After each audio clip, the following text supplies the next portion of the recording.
আসসালামু আলাইকুম রহমতুল্লাহ। প্রাথমিক বৃত্তি পরীক্ষা ২০২৫ কেন্দ্রের মধ্যে যে ভুলগুলো কখনোই করা যাবে না, যারা অভিভাবক আছেন ভিডিওটি দেখতেছেন এই মুহূর্তে, তো আপনারা হচ্ছে ভিডিওটির শুরু থেকে শেষ পর্যন্ত দেখেন এবং এগুলো হচ্ছে আপনাদের ছেলেমেয়েদেরকে হচ্ছে এই বিষয়গুলো বুঝিয়ে দিবেন। কেননা তারা যদি এই ছোট, ছোট ভুলগুলো করে তাহলে কিন্তু তাদের খাতাটা উত্তরপত্রটি কিন্তু বাতিল হয়ে যাবে। ঠিক আছে? শুধু পরীক্ষা দিলেই হবে না, পরীক্ষার কিছু নিয়ম রয়েছে। এগুলো কিন্তু মাথায় রাখতে হবে। তো যাক সেগুলো কি আমরা দেখব তার আগে একটি অ্যানাউন্সমেন্ট রয়েছে। আমরা একটু শুরুতে একটু দেখে নেই। আচ্ছা, ইতিমধ্যে অনেকেই অবগত আছে যে প্রাথমিক বৃত্তি পরীক্ষা ২০২৫ এর জন্য আমরা স্পেশালি একটা শর্ট সাজেশন তৈরি করেছি। তো এটা পিডিএফ আকারে আপনি WhatsApp বা ইমোতে নিতে পারবেন। ঠিক আছে? খুব সহজেই।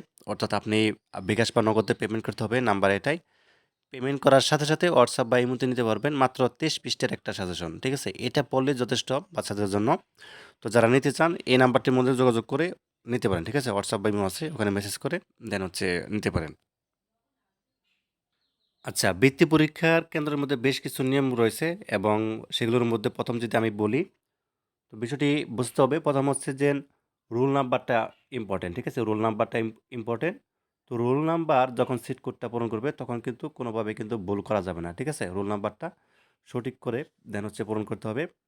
আরেকটি বিষয় ইম্পোর্টেন্ট সেটা হচ্ছে যে সেট কোড। ঠিক আছে? প্রত্যেকটা পরীক্ষার আপনারা জানেন যে সেট কোড দেওয়া আছে। বাংলার জন্য হয়তোবা ১ দেওয়া আছে, আ গণিতের জন্য ২, ঠিক আছে? যাই দেওয়া থাক, ওই যে সেট কোডগুলো রয়েছে ওইগুলো কিন্তু পূরণ করতে হবে। ঠিক আছে? বাওয়াবি বা বিজ্ঞান এই ২ টা মিলে একটা সেট কোড দেওয়া আছে ৪ সম্ভবত।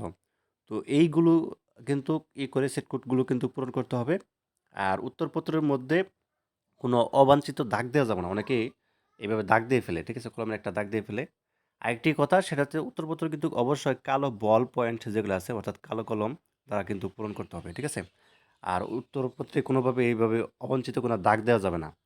আর উত্তরপত্রটা কিন্তু কোনোভাবে বাজ করা যাবে না। তাহলে কি হবে? যখন কম্পিউটারে স্ক্যান করা হবে তখন কিন্তু ওইটা আসবে না আরকি। ঠিক আছে? ওটা বাতিল বলে তখন তো তাড়াহুড়া থাকে। ঠিক আছে? ওটা কিন্তু যে একবার চেষ্টা করবে যদি না আসে রেজাল্টটা ২ বার চেষ্টা করবে। তারপরে না আসলে ওটা বাতিল খাতায় কিন্তু ফেলে দিবে আরকি। ঠিক আছে? এরকমই হয়ে থাকে সাধারণত। তো এই বিষয়গুলো মাথায় রাখতে হবে এবং সঠিক নিয়মে কিন্তু পূরণ করতে হবে। আরেকটা বিষয় সেটা হচ্ছে যে উত্তরপত্রের মধ্যে অর্থাৎ যিনি পরীক্ষক রয়েছে তার একটা সাইন কিন্তু থাকতে হবে। ঠিক আছে? তার সাইন না থাকলে কিন্তু ওই উত্তরপত্রটি বাতিলের বলে গণ্য হবে। আশা করি বিষয়টি বুঝতে পারছেন। তো এই নিয়মগুলো অবশ্যই মানতে হবে। ঠিক আছে? তো ধন্যবাদ সবাইকে।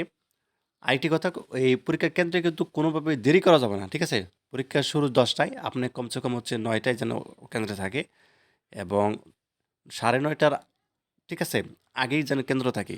এটার কারণ হচ্ছে যদি ১ মিনিট দেরি করে, ঠিক আছে? তাহলে কিন্তু তাকে আর মানে প্রবেশ করার অনুমতি দিবে না। ঠিক আছে? তো এই বিষয়গুলো মাথায় রাখতে হবে। ধন্যবাদ সবাইকে।